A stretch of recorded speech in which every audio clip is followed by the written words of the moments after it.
Fun fact. Before I had kids, I was a musician. A singer, specifically. I'd been singing for as long as I can remember, and it is, to this day, one of the few things that I do that brings me absolute, unadulterated joy. I don't get to sing as much anymore, as you'd imagine.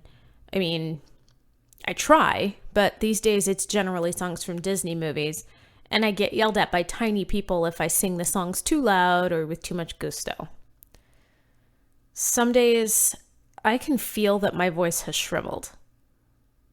That it's half what it used to be. And it brings up some very complicated feelings about my identity, both as a mother and as a regular old human being. The mother and the human being are the same person. I know that. We know that. But when we're battling daily feelings of guilt and unsurety, it can be a little too easy to forget. I'm Ariana Bradford, and this is the NYAM Project podcast.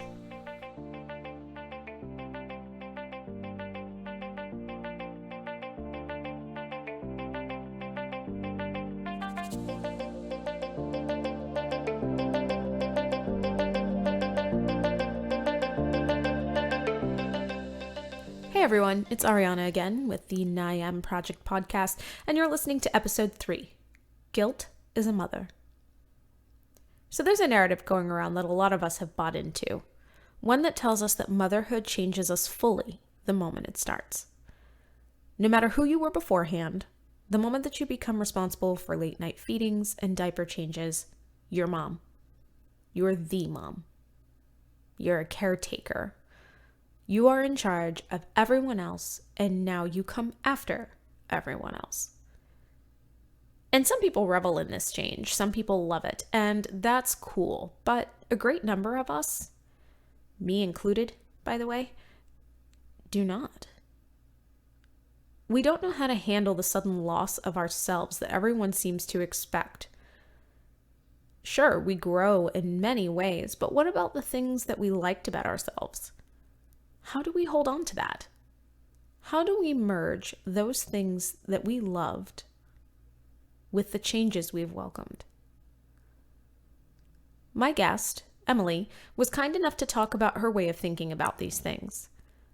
But before we get to that, you should get to know her a bit.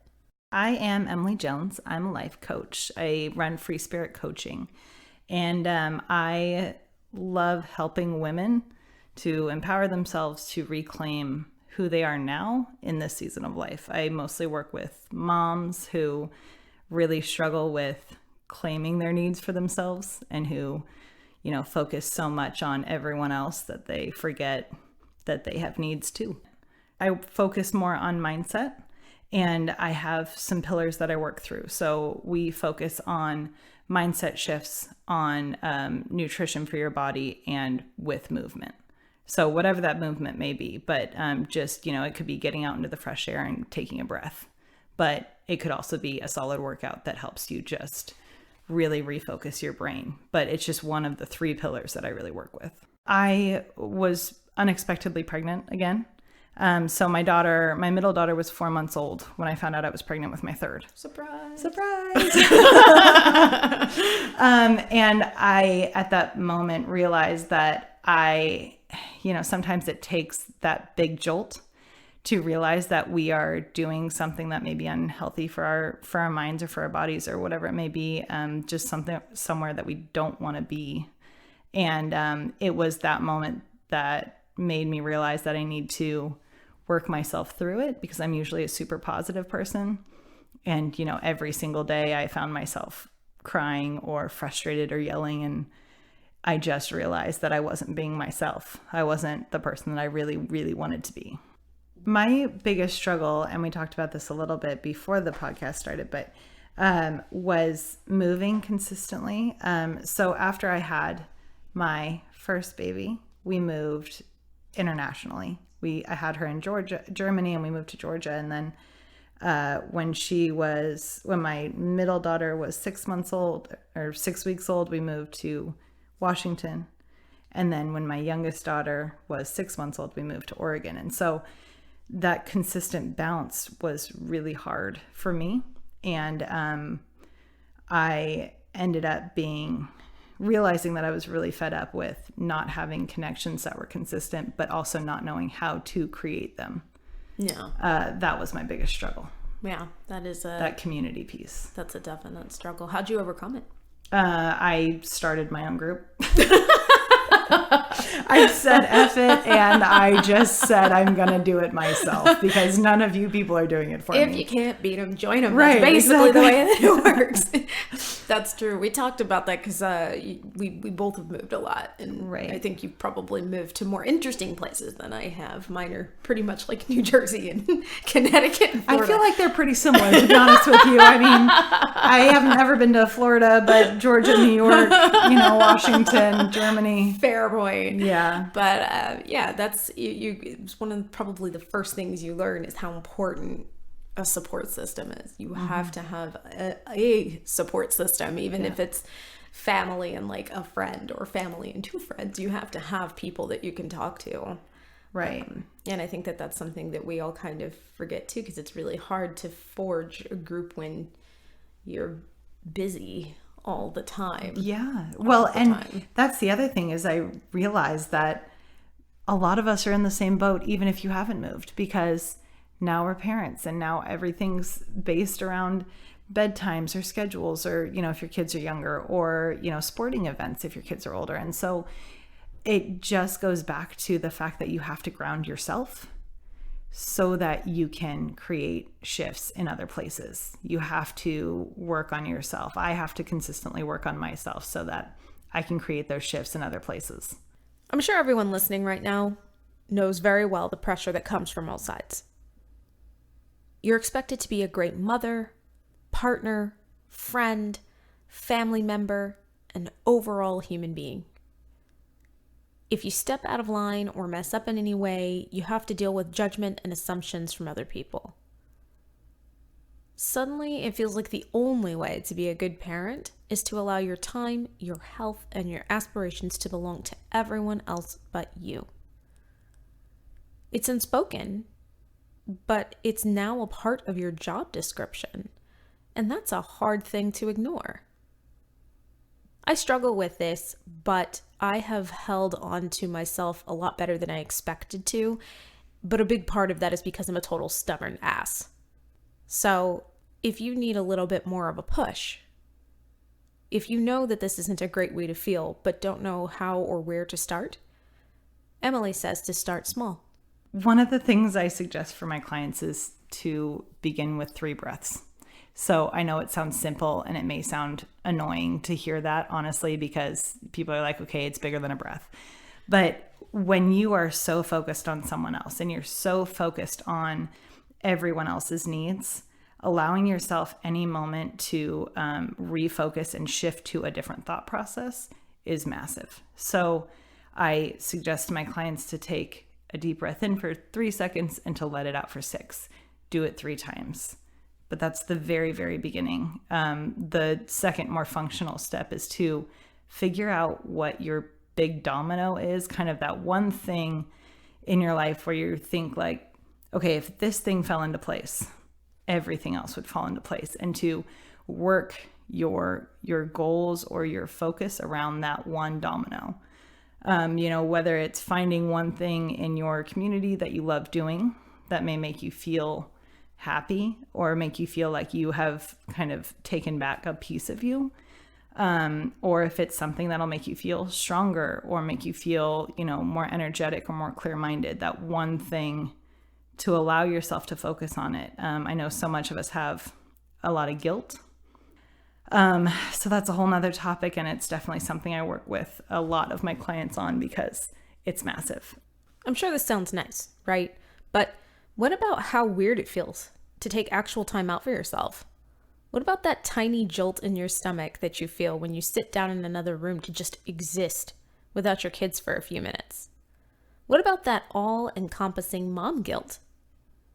Believe me when I say, we get it, and as hard as it is, you've got to learn to ignore it. Your coaching practice, you do it mainly virtually, yeah? Right. Yeah, I have had clients So I traveled a lot. I moved a lot. So I had clients in Germany and Argentina and New York. And so time zones were awesome. And so I loved being able to do it virtually because I can work with people from all over. Did you find working with people from so many different areas that a lot of the same problems kept popping up, that a lot of the same struggles existed? Yeah, the struggles existed for sure.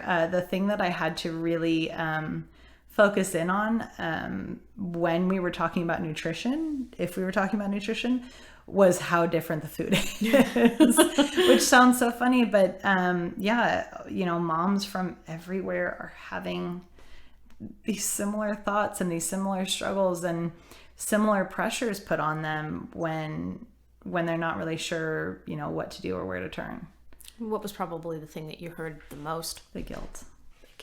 It was the guilt, because the guilt, it created that stopping block to going outside and taking a breath or a walk. It created that stopping block to making a nice meal for themselves, or a meal that made them not feel like crap, right? Not just one that took forever, which who has time for that? Even though I love cooking, I don't have time for that. But just one that made them not feel like crap. And being able to take the brain power to write down what your struggle is right now. All of that guilt stopped them from doing it and made them say, I should be doing something else instead. That mom guilt can really screw us up. The mom guilt is real. The mom guilt is real. It's so very real. It's like a tiny gremlin living on your shoulder 24 hours a day. Just telling you everything you do is wrong. I did my video today in my group about shining a light on that gremlin. And it kind of goes with that big domino of once you start talking about the big struggle in your life, or one of those things that you've been trying to hide. For me, it was that depression, right? I didn't want anybody to know that I was in this struggle space. My sisters, my mom, no one was in the neighborhood with me. Nobody was in that city. And so when I called them, I just kind of pretended like everything was fine. And I didn't want anyone to worry. But once I started to shine a light on it, the Gremlins, if you've ever seen that movie, they kind of shrivel up and die when they get a light. So you got to shine a light on the gremlin, and then they have no power anymore. And it's the same thing with the struggle. It's once you start to shine a light on it, whether that insecurities or, a big struggle you're going through with your family or whatever, people start to come out of the woodworks for support, is what I've found. And if it's an insecurity, if you're giving yourself the power to talk about your insecurity, you're allowing yourself the confidence with it, and nobody else can say anything that will hurt you more than you've already kind of stuck with that gremlin long enough to struggle through it. So shining a light on it for your own sake is really, really helpful, really powerful. I totally love that, that's something that you work on, the whole battling the guilt thing, because I had somebody say this to me once, and I've held on to it ever since, that guilt is not reality. And we're not taught that guilt is not reality. Yeah. We're taught that guilt means that we're doing something wrong. And especially when we've got that gremlin, talking to us all the time, telling us that we're wrong in everything we do. Right. We're just kind of going along thinking that we're wrong all the time, which leads to things like depression and feeling lonely and fearing judgment. So that's amazing that you're able to kind of get people to start facing that. I think that the communication comes with the confidence piece, right? So once you become more aware of the struggle that you're going through, once you're able to open your eyes to that light, then you're able to see that next right step. Sometimes the next right step is talking to somebody. Sometimes the next right step is creating boundaries for that relationship or whatever it may be. But it all depends on the relationship. It all kind of depends on what those communication skills need to be. And but I think it honestly all stems from confidence.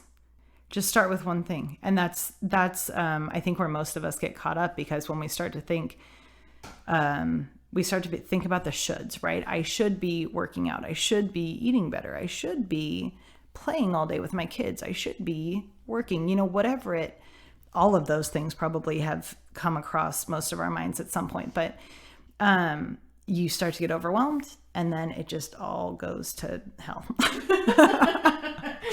And so just starting with one thing, right? So right now I'm working on a water challenge with people, and it's stemming a lot more growth with the people that I'm working with because they're focused on water. I tried to do that, by the way, and I was doing so well, and then I forgot. And that's okay. It's okay to forget.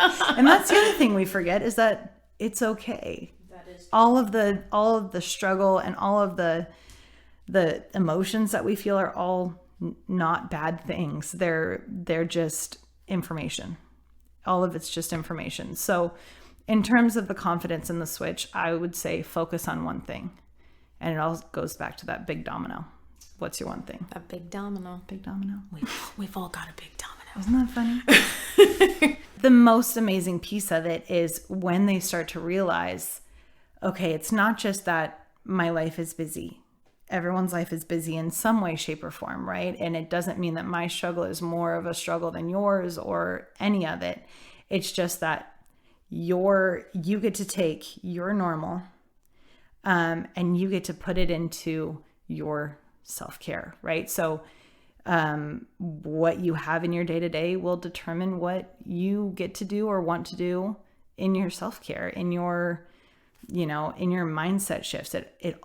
It's just that self-care that makes us feel so indulgent when it really should just be the all-encompassing self-care. How do you like that term? The thing about self-care for me anyway is it's not so much the term. I feel like a lot of people take the concept of you should be caring for yourself as a criticism more than advice. And I don't know if you've gone through that too. No, that's actually a really good point. A lot of people get there was an article that I saw online not long ago where a woman was like, oh, fun, easy things that a mother can do for self-care during the day. And the comments were angry. They were asking, when am I supposed to do this? I mean, I guess if I have a nanny, or I guess if I have, and I was so mystified until I realized, they think that this woman is saying that it's easy instead of realizing that people like you or people like her aren't saying, hey, it's easy to take care of yourself, but we're saying that the fact that we've been taught that it shouldn't be a priority is wrong.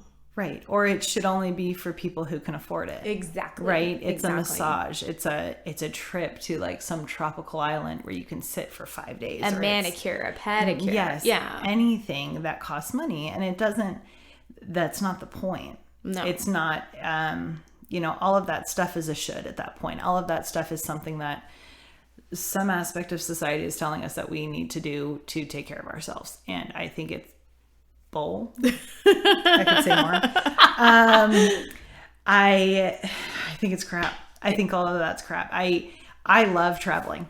It energizes me. I love being taken care of, but that is not my aspect of self-care. Mm-mm. My aspect of self-care is spending a moment to refocus my brain when I've just freaked out on my children or grabbing a glass of water when I really would love to have something else. Right.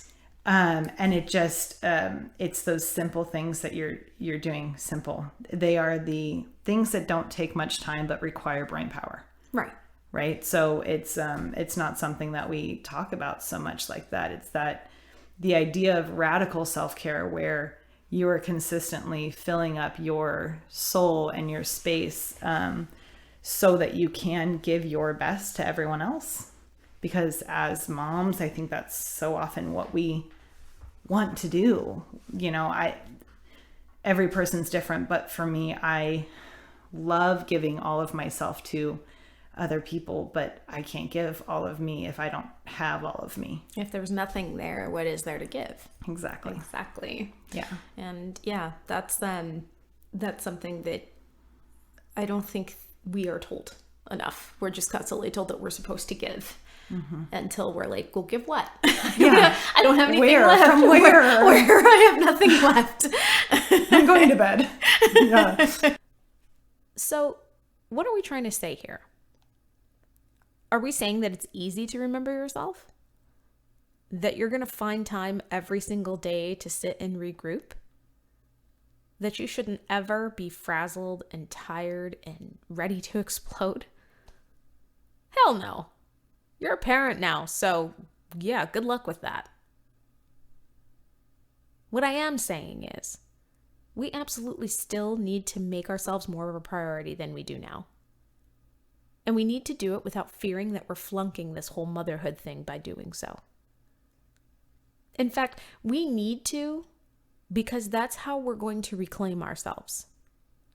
That's how you're going to reconnect with the pieces of yourself that you've really come to miss. And there's no one way to do it. Some do laundry because it makes them feel better not to see giant piles on the couch. Some read. Some find times to go on walks. All that really matters in the scheme of things is that you do what works best for you. And if my word doesn't work for you, maybe an actual life coach's will. Your normal determines everything. And it also doesn't have to be your normal if that's something you can change. I know that there's a big struggle with my sister's son has epilepsy, and it determines a lot of what they do and a lot of what they can't do. And while she tries so hard to make sure that he's doing all the normal kid stuff, there's only so much pushing and going around town. So she finds different ways to have self-care and to, work on herself. And I'm so proud of her because she has taken her normal and shifted her life around it like we do as parents. But at the same time, she's taken a lot of work to not allow herself to be lost. That's amazing that she's made that a priority, especially with as much as she's got going on, to make sure that she is focusing still on keeping her needs met. That's so important. Right. And it all stemmed from her, wanting to make sure that her son was taken care of. And especially and her other kids. Right. And especially for a kid that has, special needs like that, to be able to watch someone else showing him, hey, if you need something, there is nothing wrong with making sure that you are filling that need, because he will have needs that will have to be communicated and need to be met. That's fantastic that she's doing that. That's not just serving her, that's serving him. Right. Yep, absolutely. And it's a huge driving force of what I do, because I desperately want to make sure that the women in my life know that they are valuable, that they, their voice and their dreams definitely matter, and that all of their thoughts are so valuable that I don't want them to be lost, and that their family will benefit from having them. Above all, remember that your life, much as it may not feel like it sometimes, is still your life. You are still the captain of your ship. You're just pulling a bunch of smaller ships along in your current this time. So don't be afraid to rediscover yourself, to love yourself, and to let yourself be heard. To emphasize this, I leave you with this final thought from Emily. I think that the last point that I hit on is the biggest piece that I want people to know, is that no matter where you are, no matter who you are, your voice is so valuable.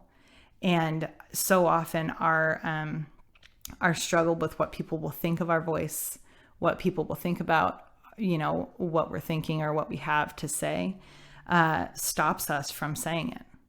And it's one of the reasons that I love what you do so much, is because it helps women to say what they need to say and to not feel bad about it. You don't need to feel bad about it. You are very valuable.